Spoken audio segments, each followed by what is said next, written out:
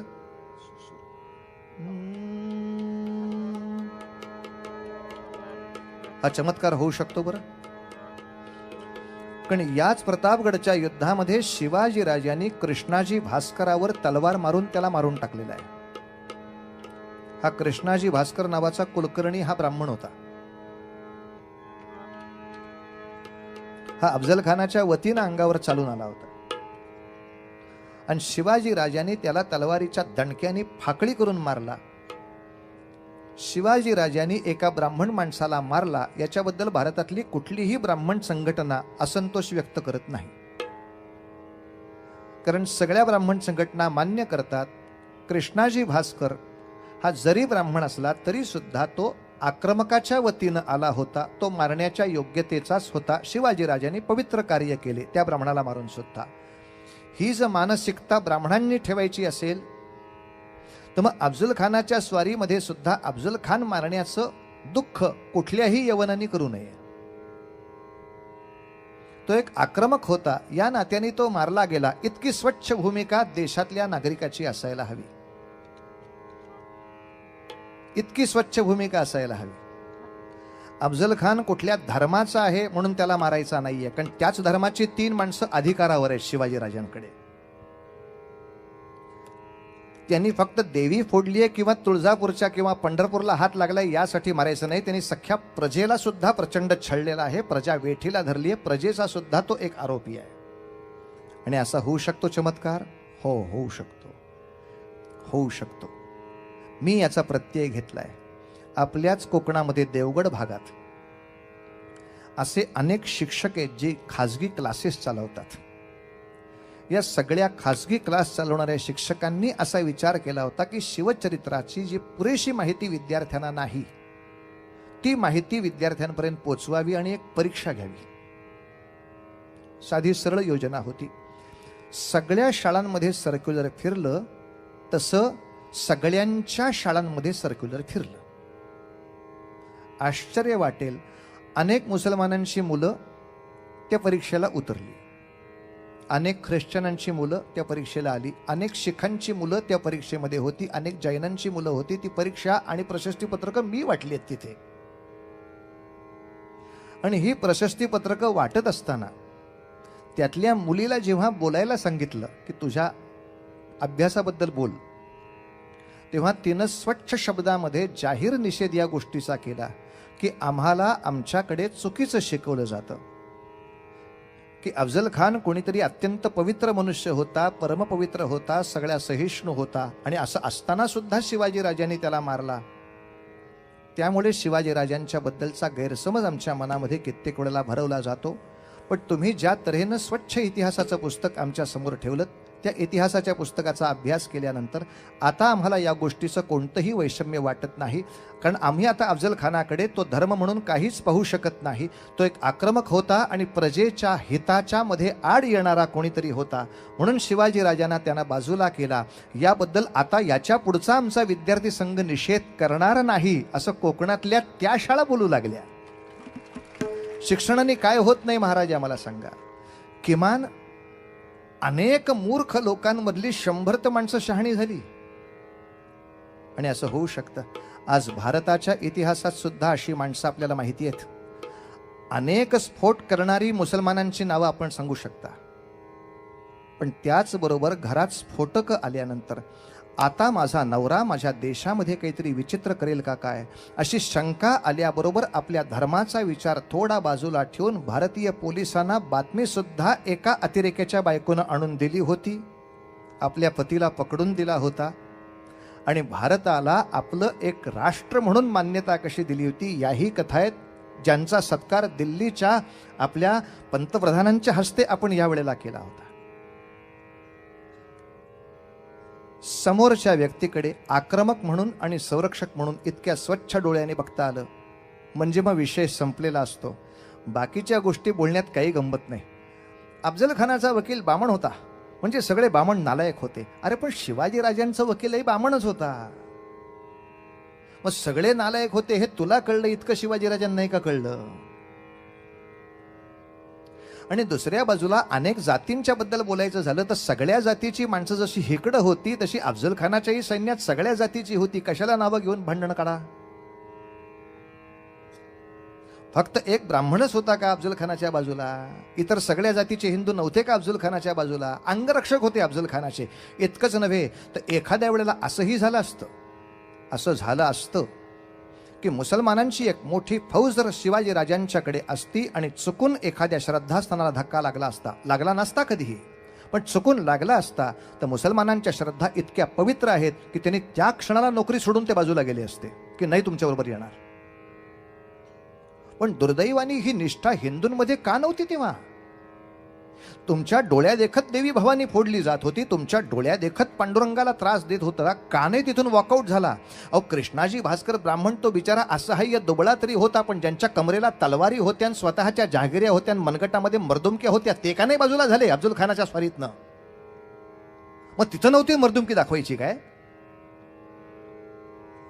कोणताही जातीय भेदभाव, धार्मिक भेदभाव डोक्यात घेऊ नका.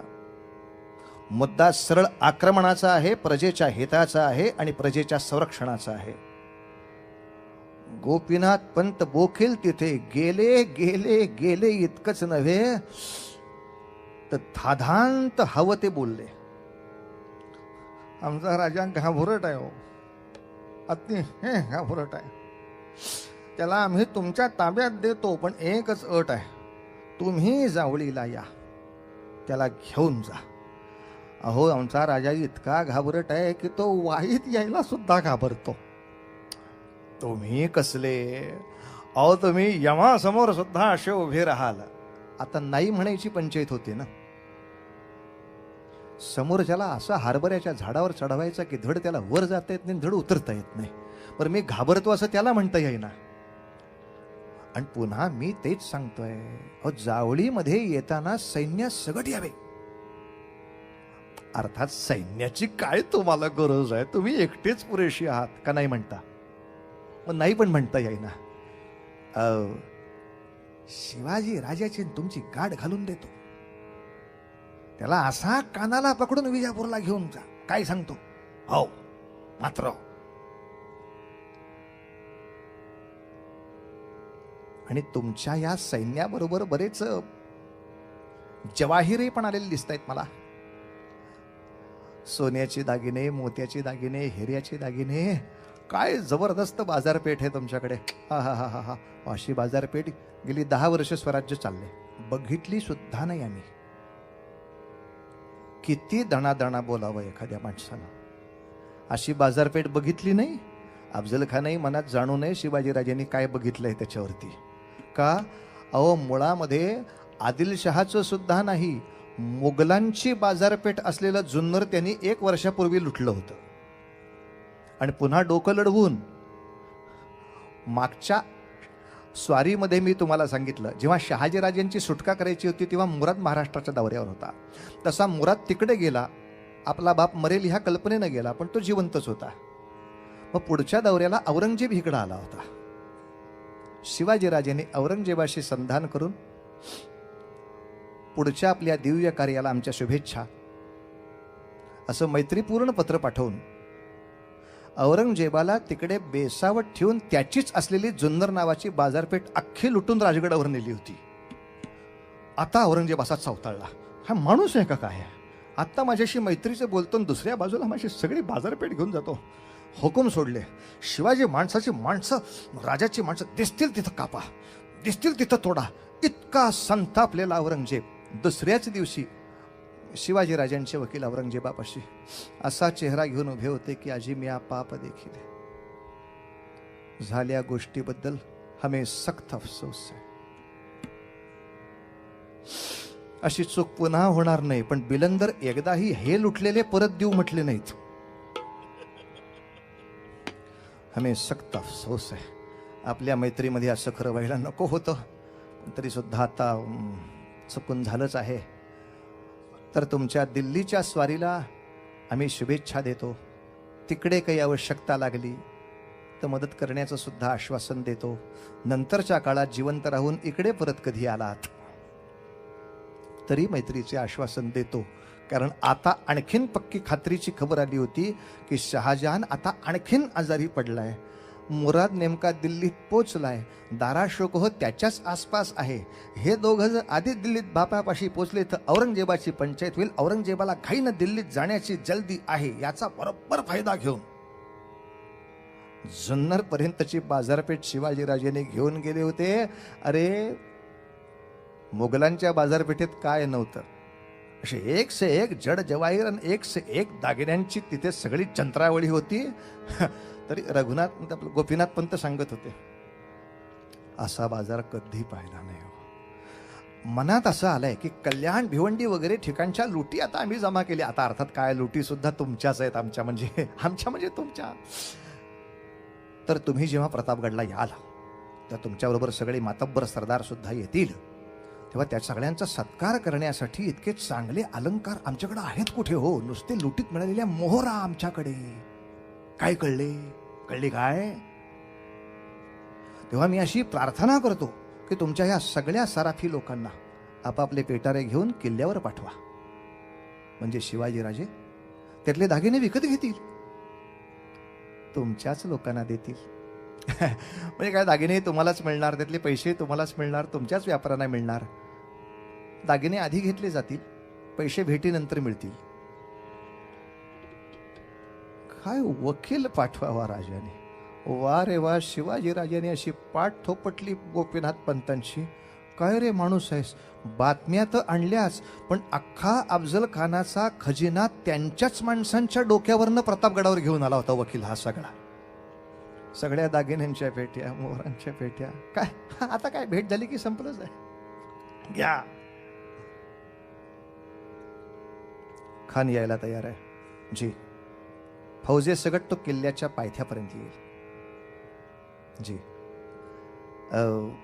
अगदी नुसता येणं अवघड आहे म्हणून इथपर्यंत ठरवलंय की 10 अंगरक्षक आणलेले चालतील जी. 10 अंगरक्षकातले 9 अंगरक्षक हे तुम्ही जिथे प्रत्यक्ष भेटणार त्याच्यापासून 1 बाणाच्या टप्प्यावर असतील जी. 1 किंवा 2 अंगरक्षक अगदी शामियान्यामध्ये असतील. बाकी तुम्ही अफजल खान आणि 2 वकील इतकेच अंतर्भागात असतील. राजे छावणी कुठं लावायची? प्रतापगडचं निरीक्षण करताना छावणीची जागा अशीच बरोबर केली, तंबूची जागा अशीच बरोबर केली की पायथ्याशी असलेल्या कुठल्याही सैनिकाला ती छावणी दिसणारच नाही. जागा लोकेशन सुद्धा एक विशिष्ट निवडावं लागतं. माचीवरनं एक तोफ अशी लावून ठेवली की एक विशिष्ट वेळेपर्यंत आमची वाट पहा.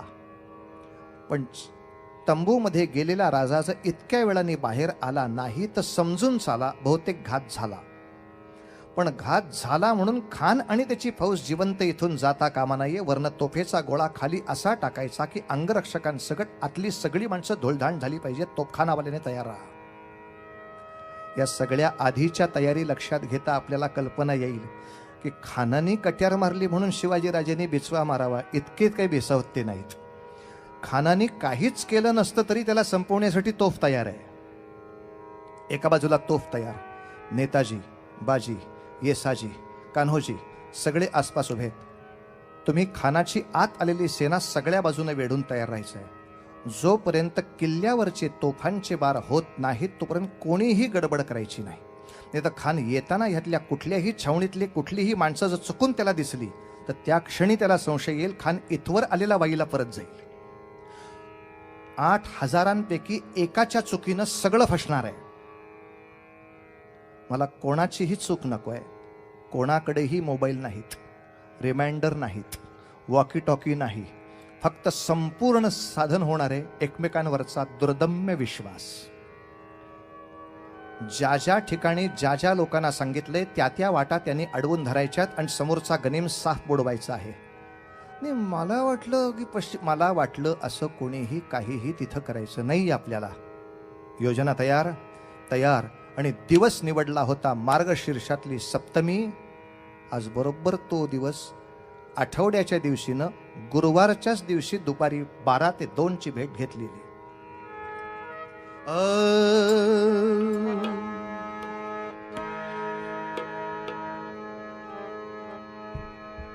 खान प्रतापगडाशी आला, खान प्रतापगडाशी आला, खान प्रतापगडाशी आला. वरती शिवाजीला आला तो आला.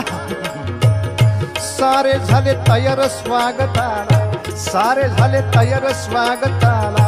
ठाई ठाई केलं दुकानाला, ठाई ठाई केलं दुकानाला. झाड तोडू करूया रस्त्याला जी जी, झाड तोडू करूया रस्त्याला जी जी. झाड तोडून थोडीशी वाट केली होती आणि जागोजागी दुकानं ठेवली होती. खानाच्या सैन्याची सरबराई. सगळे खानाचे सैनिक म्हणत होते शिवाजी राजा भ्याला हे खरंच असलं पाहिजे. नाही तर एवढी सरबराई कोण ठेवेल. राजांची सरबराई त्याच्यासाठीच चालली होती. जेवढे झिंगाल तेवढं युद्ध सोपं. एकदा पडल्यानंतर घाव घालायचीच कामं, उलटा वारी यायची शक्यताच नाही. त्यामुळं कोणीही हा निरोप धरून चालू नये की राजांनी सुद्धा दुकानं काढली होती पण ती शत्रूच्या सैन्यासाठी, स्वतःच्या सणासाठी नाही. वेगवेगळ्या दुकानामध्ये वेगवेगळ्या अवस्थेमध्ये हळूहळू मागचं सैन्य कमी होत चाललंय. पहिला मुळात प्रतापगडाच्या कडे जाणारा चढतानाच त्यांच्या उरावर धडकी भरली होती. आजही तुम्ही महाबळेश्वराच्या मार्गे किंवा वाईच्या मार्गे जात प्रतापगडाकडे, अहो सुमो गाडीतनं सुद्धा 3 वळणं गेली आणि मागं वळून पाहिलं तर कळत नाही आपण कुठल्या रस्त्याने इथं आलो. ही अशी परिस्थिती. त्या काळाच्या झाडी आणि जाळीमधनं खानाची पालखी जेव्हा 3-4 डोंगर पुढे गेली, कुठल्या रस्त्याने आलो बरं, येताना वेडा हत्ती पण घेऊन आला तिथं. ते हत्ती डोंगर चढताना त्यांचे जीव गेले, गुडघे खरचटले, झाडांना सोंडांची विळखे देऊन हत्ती जीव काढून वरती येत आहेत. आणि ते हत्ती डोंगरावर चढायला लागले की त्यांच्या पायांनी सुटलेले दगड खालच्या अनेक दगडांना घेऊन खाली येत आहेत. तुमचेच हत्ती, तुमचेच पाय, तुमचेच दगड, तुमचीच माणसं. एवढा सगळा उपद्व्याप करत कसा बसा प्रतापगडच्या पायथ्याशी प्रकरण येऊन पोचलं. आणि तरीही अफजल खान निघाला तो 1,500 माणसं घेऊन निघाला. वकील लगेच आलेच. नाही नाही नाही नाही, 10 लोक ठरलेले आहेत. अहो, एवढे माणसं पाहिली तर राजा घाबरून परत माघारा जाईल तो मिळायचा नाही. अफजल खानाला कोणत्याही अवस्थेत शिवाजी राजा हवा. त्याही 1,500 हाशमाना थांबून धरलं आणि पुढे गेले. इथे एका माणसाचं फार मजेशीर वर्णन आहे. ती पालखी जात असताना त्या सैनिकांच्यासाठी प्रचंड सरबराई चालली होती. विविध पेय आहेत, विविध खाद्य आहेत, विविध फळं पण आहेत. पपईवाला आला. पपया घ्या, पपया. शिवाजीराजे कुठपर्यंत बित्तम बातमी काढू शकतात याची कमाल वाटेल. अफजल खानाच्या छावणीतनं ही पण बातमी आली होती की त्याला पपया जाम आवडतात. तो पपईवाला समोर. पालखी थांबलीच. काटो, इसमें जहर होगा. तो कापायच्या आधीच. कोण घालेल याच्यात जहर? कापायच्या आधी तुमच्या समोर कापतोय की. त्याने पपई कापली, समोर खायला दिली, तंबाखू काढली पठ्ठ्यान. आमचं पोर वात्रट आहे बरं का, सांभाळून घ्यायचं वगैरे बोलता बोलता तंबाखूचा बार भरला. आणखीन 4 वाक्यापर्यंत मुखरस साठला आणि शिंक आल्यासारखं केलं. आक्षी करून जे शिंकलं ते सगळं तोंडातलं अंगरख्यावर. त्या अंगरख्यावर ओढल्यानंतर पागल काही का. आता मला काय माहिती, मला आता शिंक येणार. अचानक शिंक आली. माझ्या राजाला सांभाळून घ्या बरं का, असं सांगून पपईवाला बाजूला जातो. कुठले पपईवाले काढता हो इथे आलेले? हा, शिवाजीराजे फार सजग आहेत. गुप्तहेर आहे बहिर्जी नाईक नावाचा. त्यांनी फक्त तिथून खाली दरीमध्ये सूर मारला. तिथून घोडा तयार होता. घोड्यावरती उडी मारली. घोडा घेऊन बालेकिल्ल्यावरती घोडा आला. शिवाजीराजाने धावपळीने विचारून घेतलं, बहिर्जी बातमी काय? राजे काळजी करू नका. काय? खानानं चिलखत घातलेलं नाही. तुला कसं कळलं? कळायचं काय? तांबाखू कोण थुकलो त्याच्यावर? असा अंगर का केला तेव्हा पोट दिसतंय त्याचं. कोणत्या गोष्टीनं कशी बातमी कुठनं काढावी? पण राजे, खानाची ताकद जाम आहे. एका वेळेला 1.5 बकरं पचवेल एवढी तब्येत आहे. लोखंडाची काम सुद्धा वाकडा करणारा माणूस आहे. पण शेवटी चिलखत असते हितून खाली आणि लोखंडाचा जिरेटोप असतो हितून वर. याचं काय कराल? खानाचा एक हात सुद्धा यमाचा फंदा आहे. हित जर बसला तर हित चिलखत नसते माणसाला. मान सांभाळा. डोक्यासाठी लोखंडी जिरेटोप आत घातला होता. वर्ण मंदिर बांधायचा. खानाला शस्त्राची गरज नाहीये राजे. तो नुसता दाबून सुद्धा समोरच्याला मारू शकतो. तुम्ही सील व्हायला पाहिजे. एका बाजूला बिचवा, दुसऱ्या हातामध्ये वाघनख. वाघनख हे वाघाची नख नसतात, लोखंडाचीच नख्यासारखी केलेली नख, जी बोटामध्ये घातली तर बाहेरून फक्त अंगठ्या दिसतात. आणि आपल्या चित्रकारांनी हाच एक मोठा धोका केलेला आहे किंवा दोष केला आहे. खानाला भेटायला जाताना राजे असा हात करून जाऊच शकणार नाहीत. मुळात ते शरणागतीचा आविर्भाव करून तिथं भेटायला गेले. तो शरणागत असा उभाच राहत नाही, तो असा उभा राहतो मनुष्य. जे शेल्याने हात बांधून आलेत की मी तुम्हाला शरण आहे म्हणून. दोन्ही हात इथे आहेत म्हणून ते पोटाच्या जवळ आहेत. इथं गेले तर फार अवघड होईल. ते इथे हात बांधून राजांनी शेजारी 2 माणसं ठेवलेत. एक संभाजी कावजी, दुसरा जीवा महाला. दोघांनाही घेऊन राजे त्या छावणीपर्यंत आले. समोरच्या तंबूमध्ये झरझरच्या पडद्यातनं आत पाहिलं मात्र बोकील खानाच्या शेजारी कोण उभा आहे. आपण 1-2 अंगरक्षक चालतील म्हटलं होतं म्हणून सय्यद बंडा आहे. सय्यद बंडा 1.5 हातावरचा माणूस दांडपट्ट्याच्या फटक्याने चिरफाकळा करून मारू शकतो या ताकदीचा सय्यद बंडा. उसको हटाओ. सय्यद बंडा को हटाओ. पुन्हा बोकील बिचारी धावत धावत धावत आत.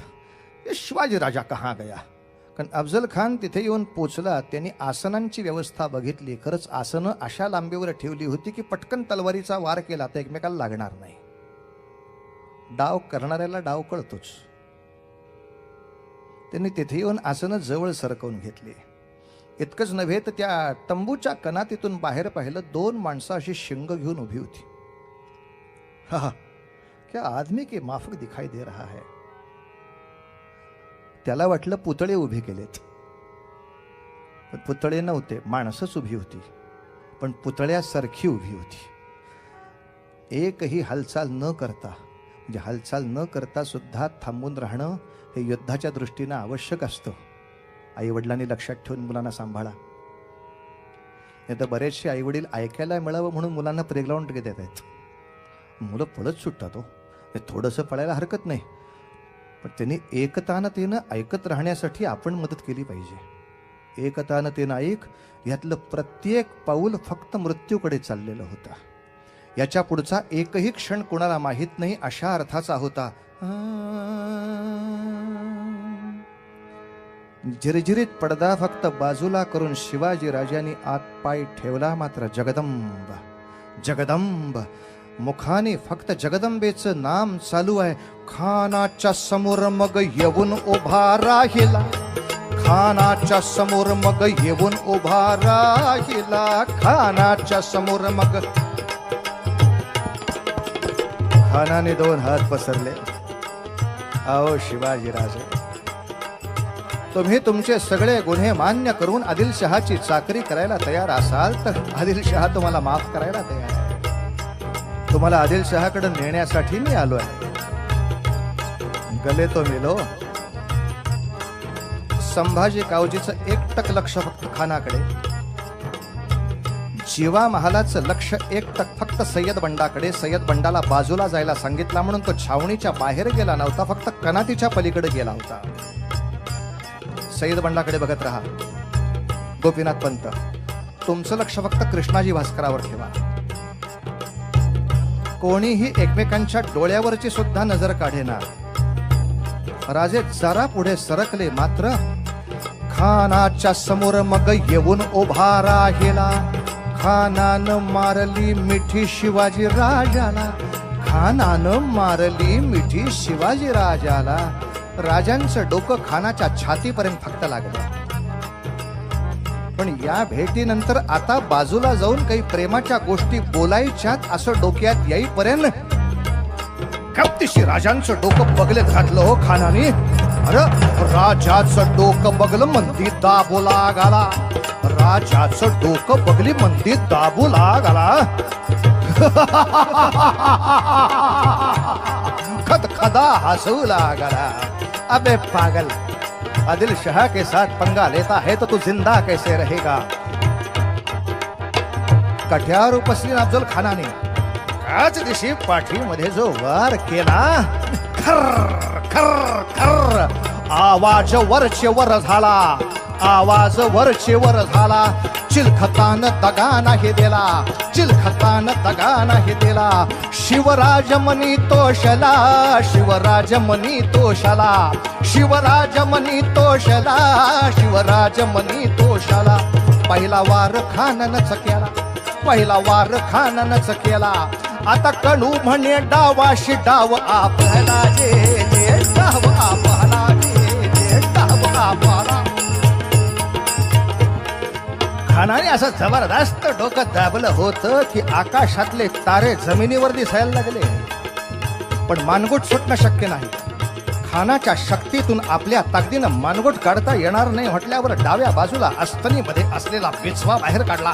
खपकन पोटामध्ये एका बाजूला बिछवा घातला, दुसऱ्या बाजूने वाघनं खुपसलं गेलं. मात्र टार टार टार टार टार एका टोकापासून दुसऱ्या टोकापर्यंत खानाचं पोट फाडून फाडून फाडून कोथळा बाहेर काढला. आतडी बाहेर लोंबायला लागली तेव्हा मात्र ओरडला. खान दगा दगा बोलाला, खान लवा लवा बोलाला. सय्यद बंडा तो मागून आता धावाला, सय्यद बंडा तो मागून आता धावाला. एक वार राजावर केला, जीवा महाला तिथं धावाला. वरच्या वर थरलं त्याला, वरच्या वर थरलं त्याला. आणि मग एका तलवारीच्या फाकडीनं सय्यद बंडाचा एक हात उडवला आणि अख्खा बंडा फोडून खाली ठेवला. आणि मग होता जीवा म्हणून की हो शिवा वाचला आपला, जे जीव वाचला आपला. सय्यद बंडा संपला. अफजल खानानं त्याही अवस्थेत आपली आतडी परत पोटात घेतली. समोरच्या कृष्णाजी भास्कराची तलवार काढून घेतली. त्या अवस्थेत शिवाजी राजाच्या डोक्यावर तलवार घातली. वरचं लोखंडी कडं तुटलं राजाचं. कपाळाला जखम झाली, नाकाच्या शेंड्यापर्यंत रक्ताची धार लागली. अंगाला असलेला कापरा अजून कमी झालेला नव्हता. राजा फक्त खानापासून बाजूला झाले. खान तंबूतनं पळत सुटला, बाहेर जाऊन पालखीमध्ये बसला. संभाजी कावजी वेड्यासारखा माग धावला. पालखीच्या भोयांचे पाय तोडले. अफजल खानाचं डोकं संभाजी कावजीनं कापलं. ते डोकं घेऊन आतमध्ये आला. हे डोकं असंच्या असं सील करा, राजगडाकडे पाठवा मासाहेबांच्याकडे. आणि वरच्या तोफखानेवाल्याला निरोप द्या, आता छावणीवर तोफ टाकू नको म्हणावं, फक्त तोफांचे बार कर म्हणजे सगळ्यांना कळेल काय करायचं ते. आणि प्रतापगडावरनं तोफाचे बार झाले मात्र सगळ्या मावळ खोऱ्यामध्ये हर हर हर हर महादेव. तोफांचे बार उडविले, तोफांचे बार उडविले, तोफांचे बार उडविले. सैन्य उधळले लपून ठेवलेले, तोफाचे बार उडविले, सैन्य उधळले लपून ठेवलेले. रानमाळ पाटाच रक्ताचे, रानमाळ पाटाच रक्ताचे. विजयी ते सैन्य मराठ्याचे, विजयी ते सैन्य मराठ्याचे. वंदिती पाय शिवाजीचे, हाजीची वंदिती पाय शिवाजीचे. सगळ्या बाजूनी जे मराठी लष्कर उठलं, फक्त लांडगे तोड, लांडगे तोड, लांडगे तोड. 1 2 3 4 5 खाना बरोबर आलेल्या 20,000 फौजेला मातीमध्ये गाडून काढलं प्रतापगडाच्या तिथे. आणि उरलेल्या सैन्याला मारायला माणसं वाईवर धावत सुटली. वाईची माणसं वाटच पाहत होती खान साहेबांच्या काय आता वार्ता येत आहेत म्हणून. तोफांचे आवाज ऐकल्यानंतर सगळ्यांना बहुतेक कळलं की प्रेमाची भेट झाल्याची खूण म्हणून तोफा वाजतात की काय. पण कुठलं प्रेम, हे भलतंच प्रेम होतो गेलेलं होतं. 20,000 रक्त प्रतापगडाच्या डोंगरावरती सांडलं. वाईमध्ये सुद्धा माणूस मारला. फक्त एकच दुःखाची गोष्ट झाली. शिवाजी राजांच्या मनामध्ये असं होतं की खान गेला, ही वार्ता आपण जाऊन कोल्हापुरापर्यंत द्यावी. पण त्याच्या आधीच अफजल खानाचा मुलगा फाजल खान या जावळीतून सुटला. हे सुटण्यासाठी आपल्याच सैन्यातल्या खंडोजी खोपडे नावाच्या माणसांनी फितुरी करून त्याला रस्ता दाखवला. हरकत नाही, एक सुटून गेला तरी सुद्धा वाईपासून आता आनंदोत्साह साजरा करून सैन्याला 1 महिना सुट्टी देऊया का, विजयी मिळाल्याबद्दल. शिवाजी राजाचं काम तसं ढसाळं नाही. उलट अफजल खान गेल्याची वार्ता सगळीकडे पोचली की त्याचा कसा लाभ उठवायचा हे लक्षात असल्यामुळे शुक्रवारच्या सकाळच्या मुहूर्ताला राजे सैन्य घेऊन जे प्रतापगडातून निघाले, आधी राजगडाला जाऊन मासाहेबांचं दर्शन घेतलं. मासाहेबांनी त्या डोक्याकडे पाहिलं आणि सांगितलं, राजे, मरणांत आणि वैराणी, प्रेताची विटंबना होता नाही कामा. हा फरक होता 2 संस्कृतीमधला. हा 2 संस्कृतीमधला फरक होता. जेव्हा विजयनगरच्या राजाचं राज्य खालसा करून त्याचा राजा कापला होता, तेव्हा त्याच्या डोक्यात पेंढा भरून आदिलशहानी त्याच्या दारावर लटकवला होता अपमान करण्यासाठी. आणि त्याच पुढच्या काळात जिजाबाई सांगत होत्या, प्रेताचा अवमान नाही होता कामा. प्रतापगडाच्या पायथ्याशी सन्मानाने अफजल खानाची कबर करून शिवाजी राजांनी दिली. शिवाजी राजांनी दिली. आता यात शिवाजी राजांचं कौतुक असायला हवं, पण दुर्दैवाने आज भलत्याच गोष्टीचं कौतुक होत आहे आणि लोकांना सांगितलं जात आहे की या ठिकाणी अफजल खान नावाचा एक सूफी संत होता, तो शिवाजी राजांकडून नजर चुकीने मारला गेला. याचं प्रायश्चित्त म्हणून शिवाजी राजांनी संगमरवराची कबर बांधली. अफजल खानाची सगळी वृत्तीच बाजूला करून ते टाकतायत.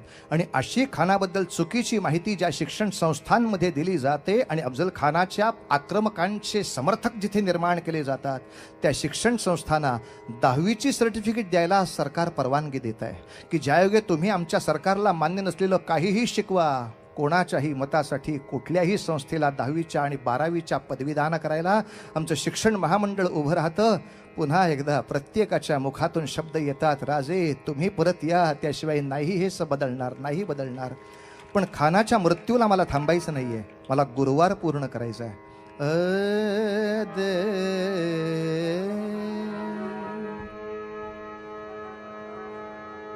शिवाजी राजांची मोहीम त्या ठिकाणी जी निघाली, वाईपासून कोल्हापुरापर्यंत पुढच्या 3 महिन्यामध्ये धडक मारली. कोल्हापूरचा पन्हाळा राजांनी जिंकून दाखवला. लक्षात घ्या, मार्गातली सगळी गावं, सगळी शहरं, अफजल खान मेला ही बातमी ऐकून घाबरलेली माणसं दुसऱ्या क्षणाला ऐकायला यायची. राजे आलेत, काय करता? तलवारी टाकून माणसं शरण येत होती. शेवटची 10 मिनिटं मला मदत करा. याच वेळेला नेमका खंडोजी खोपड्या त्यांनी कान्होजी जेध्याचा वशिला लावला आणि शिवाजी राजांकडे अर्ज असा केला की प्रतापगडाच्या युद्धात थोडी झाली असेल फितुरी आमच्याकडनं, परत आम्हाला घ्या सेवेत. कान्होजी जेध्याने शब्द टाकला, राजे खंडोजी खोपड्याला परत घ्या सेवेत. राजांच्या नियमात ते बसणार नव्हतं, पण कान्होजींची योग्यता काय मी मगाशी सांगितली तुम्हाला. जेव्हा मावळातले सगळेच्या सगळे सरदार अफजल खानाच्या भीतीनं गार झाले होते, तेव्हा 10,000ची 6,000ची फौज घेऊन कान्होजी जेधे आपल्या 5 मुलांसह आपल्याच बरोबर येऊन उभे राहिले होते. वाघाचं बळ कान्होजीने आपल्याला दिलं होतं. कान्होजींचा शब्द कसा टाळावा? शिवाजीराजांनी मान्यही केलं. ऐकून ठेवा, प्रसंग किती भयानक आहे. खंडोजी खोपडे दरबारात येऊ लागला आणि एक दिवस खंडोजी खोपड्यानं कान्होजींच्या विरुद्ध चुगली केली आणि सांगायला लागला की कान्होजी शत्रूबरोबर संधान बांधतायत, राजे सावध राहा. मग मात्र शिवाजी राजाची भ्रकुटी अशी चढली की नेताजी पालकरांना बोलवला. खंडोजी खोपड्याचा उजवा हात कोपरापासून तुटला, डावा पाय गुडघ्यापासून तुटला. तो लंगडा थोटा झालेला खंडोजी खोपडे कान्होजी जेध्याकडे गेला. काय कान्होजी, तुमच्या शब्दाला किंमत आहे. तुम्ही आमची रदबदली केली म्हणून आम्ही शिवाजी राजाकडे गेलो, शिवाजी राजाने हातपाय तोडले आमचे. कान्होजी जेधे आले शिवाजी राजांकडे. प्रसंग किती अवघड आहे पहा, प्रसंग किती अवघड आहे. कान्होजी जेधे सांगतात, शिवबा आमच्या शब्दाचा जर असा अजिबात मुलाही जर राखला जाणार नसेल तर कसं काय आम्ही या दरबारात राहू?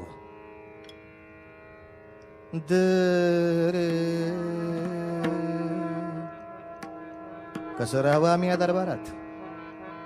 आमच्या शब्दाचा काय मुलाही जर राखला गेला.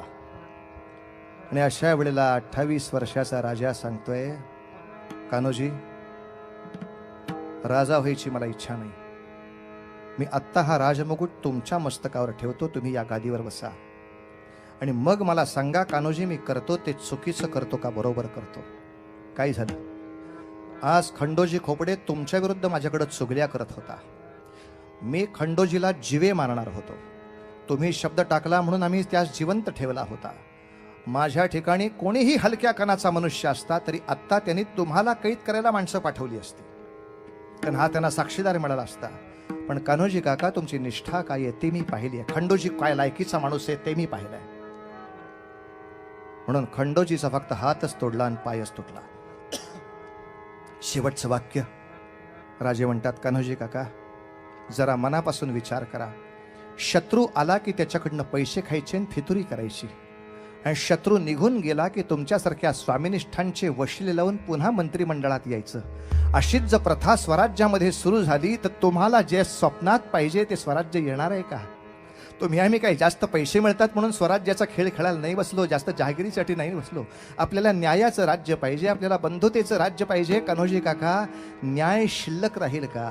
अन्याय केलेल्या माणसाला जर वशिल्याने माफी मिळायला लागली तर माझ्या देशातला आपल्या स्वराज्याचा न्याय शिल्लक राहील का? हे बोलल्यानंतर कान्होजी काका मटकन खाली बसले. डोकं टेकलं शिवाजी राजा समोर. कान्होजी काकांना हाताने उठवलं शिवाजी राजांनी. काका असं नका करू, माझ्या वडिलांच्या वयाचे आहात. कडकडून एकमेकांनी एकमेकाला मिठी मारली. कान्होजी म्हणतात, राजे आजवर ऐकलं होतं ते खरं ठरलं. काय ऐकलं काका? ऐकलं होतं की माणसं चुकत्यात, देव कधी नाही चुकत. माणसं चुकत्यात, देव कधी नाही चुकत. राजा उद्या असा गनिमाच्या बाजूनं कान्होजी जेध्या उभ्या दिसला तरी उभा कापल्याशिवाय राहू नको. त्याशिवाय स्वराज्य नाही व्हायचं, त्याशिवाय स्वराज्य नाही व्हायचं. आणि कान्होजी काकांना कडकडून मिठी मारल्यावर राजे म्हणतात, कान्होजी तुमच्यासारख्या माणसाची निष्ठा इथे राहणं हे 10 प्रतापगडची युद्ध जिंकल्याचं पुण्य माझ्या पदरामध्ये पडत असतं. कान्होजी गड जिंकता येतो, युद्ध जिंकता येतात, माणसं प्रेमाने जिंकून राहणं. शेवटी गड कोण सांभाळणार? माणसंच तर सांभाळतात. माझ्या शब्दाचा अपमान झाला, हा मत्सर करून हा माणूस बाजूला नाही गेला. माझ्या शब्दाचा अवमान झाला, ही असूया करून हा माणूस बाजूला नाही गेला. ही सगळी माणसं एकमेकांची असूया न करता अनुसूयेसारखी राहिली. तेव्हा दत्तात्रेयाच्या गुरुदत्ताचा या ठिकाणी साक्षात्कार आम्हाला दिसला. पूर्ण निर्मत्सरी मन कसं असतं, पूर्ण असूया विरहित मन कसं असतं. अफजल खानाला मारल्यानंतर सुद्धा सन्मानाने त्या ठिकाणी त्याची कबर बांधणारे राजे. आणि त्याच बरोबरीनं कृष्णाजी भास्कराला एका हाताने संपवत असताना दुसऱ्या बाजूने या प्रतापगडच्या युद्धात प्रत्येक वीराला आपल्या हाताने अलंकार चढवणारे राजे. कान्होजी जेध्यांच्या अशा सुंदर मनाने नेत्रातून गंगा भागीरथी वाहणारे राजे. राजांची किती अनेक विलोभनीय रूप पाहूया.